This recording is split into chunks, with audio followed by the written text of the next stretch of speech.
اور وہ ایک صلاحیت پیدا کر لیں گے جس کے ذریعے ہمیں اچھے اور برے کی تمیز کرنے کا طریقہ آ جائے گا کہ کون غلط ہے کون صحیح ہے. اب دیکھو کتنی جگہ ایسی ہیں کہ جہاں پر ایک جگہ مجلس میں مثلا مجھے دعوت دی گئی، دیوبندیوں کا جلسہ تھا، بلایا گیا، میں گیا تقریر کرنے کے لیے.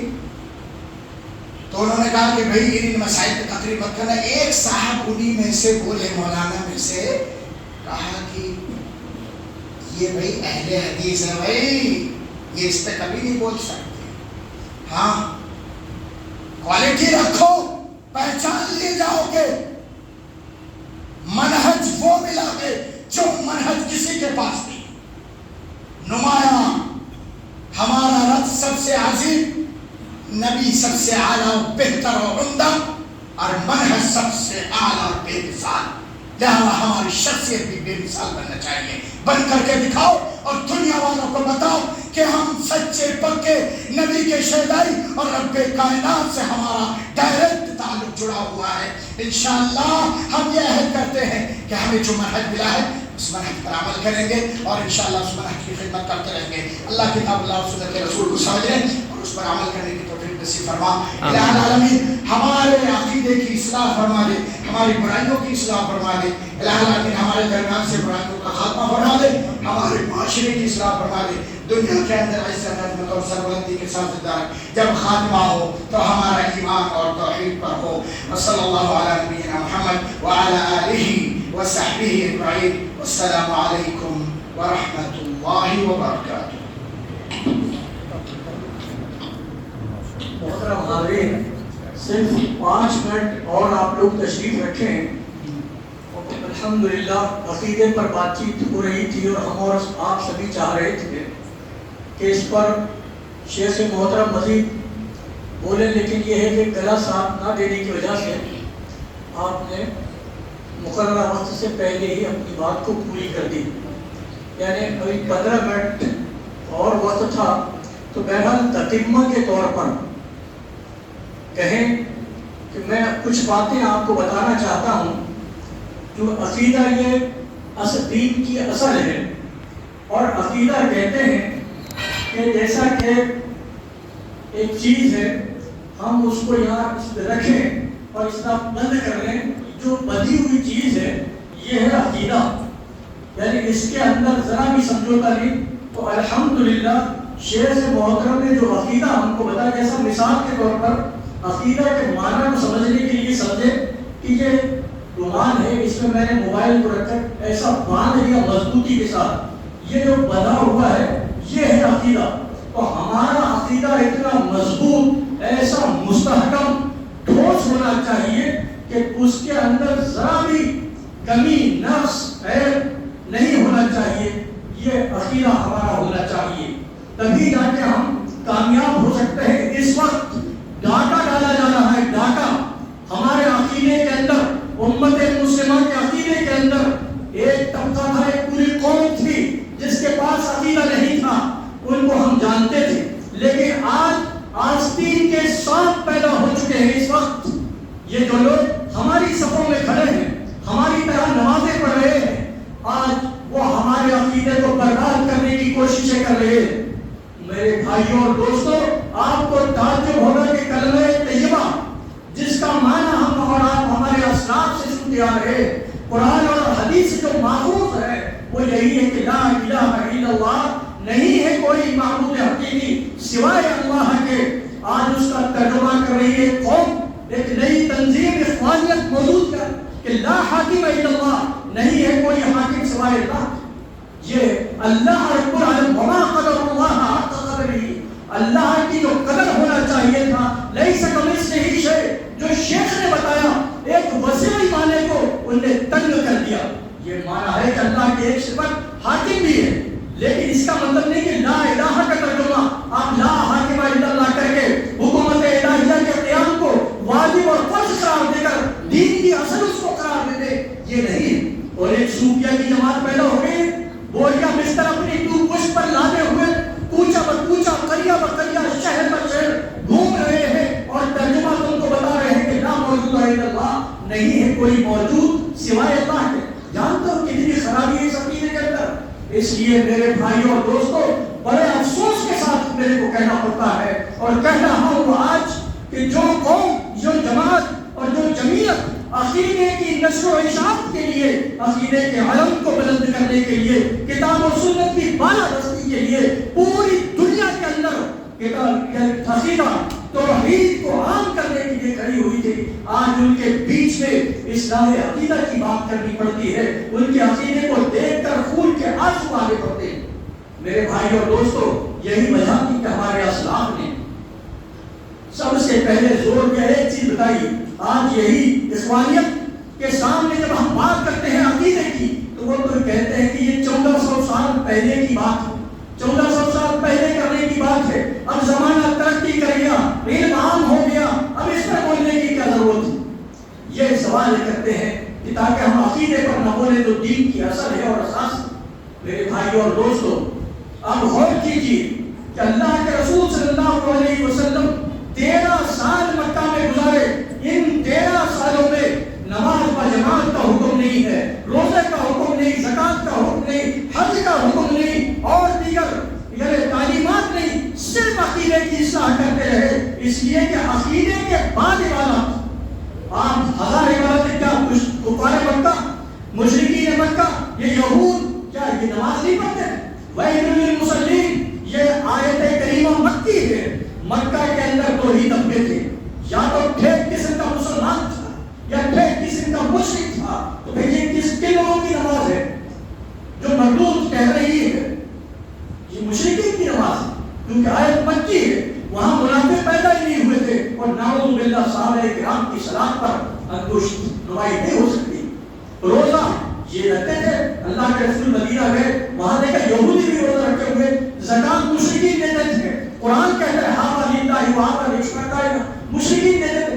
حج تو کیا بیت اللہ کا حج کرتے تھے، طواف کرتے تھے، سقایا کا کام ان کا تھا، باقی صفائی کا کام ان کا تھا، رد الامانات الى اہلہا کا اشارہ رکھوں دیکھیے آپ میشان کرام میں بات، یہ سارے اعمال وہ کرتے تھے مشرکین، باوجود اس کے وہ مشرک تھے اور ان کو جہنمی قرار دیا گیا کیونکہ عقیدہ نہیں تھا ان کے پاس۔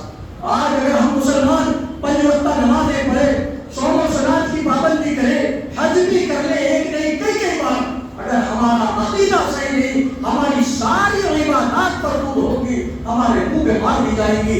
اس لیے اللہ کے رسول کو 13 سال تک مکئی زندگی کے اندر صرف عقیدے کی اصلاح کی دعوت دیا۔ یہی وجہ ہے آپ دیکھیں گے قل هو اللہ احد کو شروع سے قرآن کا نام کیا گیا، یہ قرآن کا تہائی ہے۔ کیوں؟ یہ 4 جو آیتیں ہیں، ایک سورت ہے، جبکہ قرآن کے اندر 30 پارے ہیں، 114 سورتیں، 6000 سے زائد آیتیں، 4 جو آیت کیسے منتقل ہو گئی قرآن کا تہائی کیسے ہو گئی، قرآن کا سلوس کیسے ہو گئی؟ وہ اس لیے کہ قرآن کے مضامین کو 3 حصوں میں اگر تقسیم کر دیا جائے تو ایک حصہ صرف توحید کا بیان ہے، اس لیے اللہ کے رسول نے فرمایا کہ سورہ اخلاص قل اللہ احد جو صرف توحید کی دعوت پر مشتمل ہے، یہ قرآن کا سلوس ایک تہائی، قرآن کی ابتدا توحید سے، قرآن کی انتہا توحید سے، پیارے رسول صلی اللہ علیہ وسلم کو نبی بنایا گیا، آپ کو منصب نبوت پر فائز کیا گیا، وہ ایک سبا پہ چڑھے، لوگوں کو جمع کیا اور اعلان کر دیا یا ایھا الناس قولوا لا الہ الا اللہ تفلحوا۔ یہ نبوت کی دعوت کی ابتدا ہو رہی توحید سے۔ اختتام دیکھیے نبوت کا، اب ابتدا توحید سے ہو رہی تھی، ڈھیر سارے صحابہ کرام یعنی اس وقت موجود تھے، علم بھی تھا، قرآن کے حافظ بھی تھے، عالم بھی تھے، سب کچھ تھے، اس کے بعد تو ضرورت نہیں ہے توحید کی دعوت کی۔ لیکن آپ صاحب فراش ہو گئے، موت کا وقت قریب آ گیا، صحابہ کو جمع کیا اور اللہ کے رسول صلی اللہ علیہ وسلم نے جو پیغام دیا وہ پیغام کیا تھا؟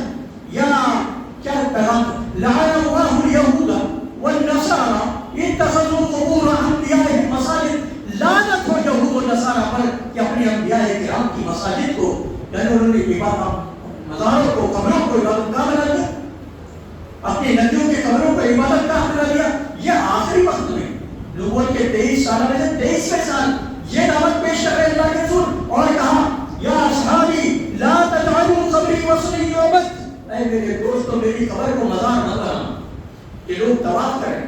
اگر عقیدے کی دعوت، توحید کی دعوت یہ 1400 سال پہلے تھی، یا یہ کبھی پورا نہیں ہو جاتا ہے برحلا، تو پھر اللہ کے رسول آخری دم تک لوگوں کو توحید کی دعوت کیوں دیتے رہے؟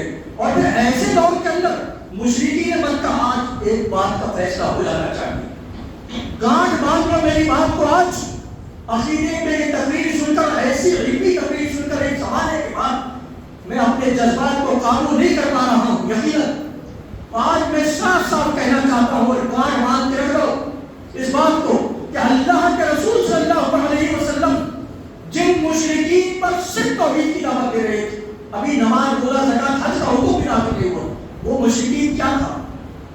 اللہ کہتا ہے وَإِذَا رَكِبُوا فِي الْفُلْكِ دَعَوُا اللَّهَ مُخْلِصِينَ لَهُ الدِّينَ، خوش رہتے ہیں، خوشحالی اور خوشحال رہتے ہیں، اچھے حالات ہوتے ہیں، امن کے حالات ہوتے ہیں، تو یہ لوگ غیر اللہ کو پکارتے ہیں۔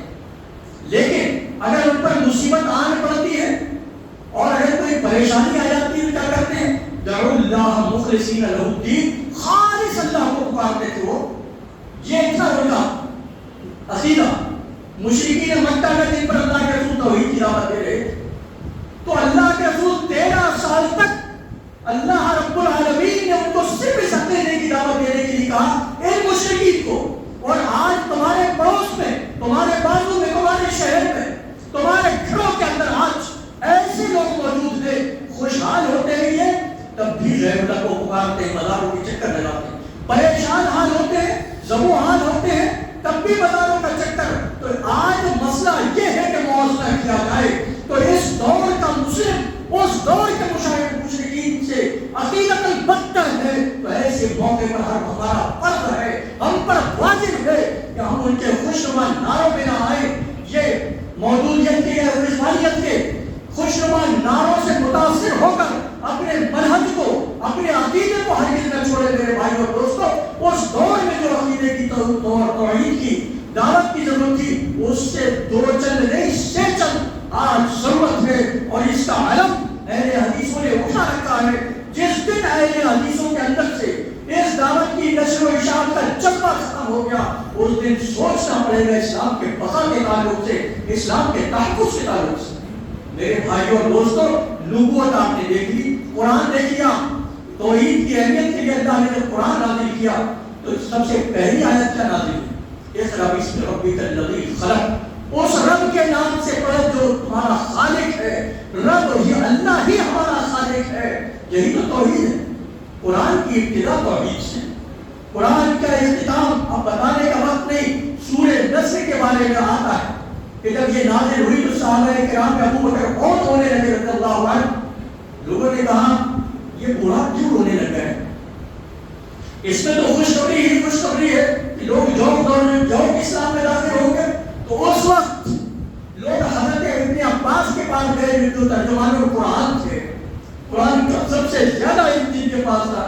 کہا اس سورے میں ایسی کیا چیز ہے کہ یہ نہ اس کے نزول کے بعد ابو بکر صدیق زاروں قطار ہو رہے ہیں، ان کے آنسو ہیں کہ بند نہیں ہوتے۔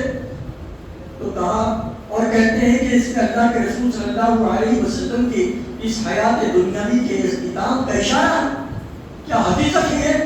حضرت ابن عباس نے کہا ابو بکر نے جو سمجھا ہے وہی صحیح۔ معلوم کیا ہوا کہ یہ آخری دور میں نازل ہوئی اللہ کے رسول صلی اللہ علیہ وسلم، اور اس کے اندر بھی صرف توحید۔ وَإِذَا جَاءَ نَصْرُ اللَّهِ، مدد کرنے والا، نصرت کرنے والا صرف اللہ ہے، یہی تو عقیدہ۔ تو قرآن کی ابتدا توحید سے، قرآن کی انتہا توحید سے، نبوت کی ابتدا توحید سے، قرآن کی انتہا توحید سے، نبوت کے 23 سالوں میں بیشتر حصہ توحید کی دعوت پر موقوف۔ تو ایسا یہ عقیدے کی اہمیت کو آپ جانیے۔ عقیدہ اصل ہے میرے بھائی اور دوستوں، اور ہمارے عقیدے پہ ڈاکہ ڈالا جا رہا ہے، بھیس بدل کی شیطان کام کر رہا ہے اس جماعت کے عقیدے کے لیے۔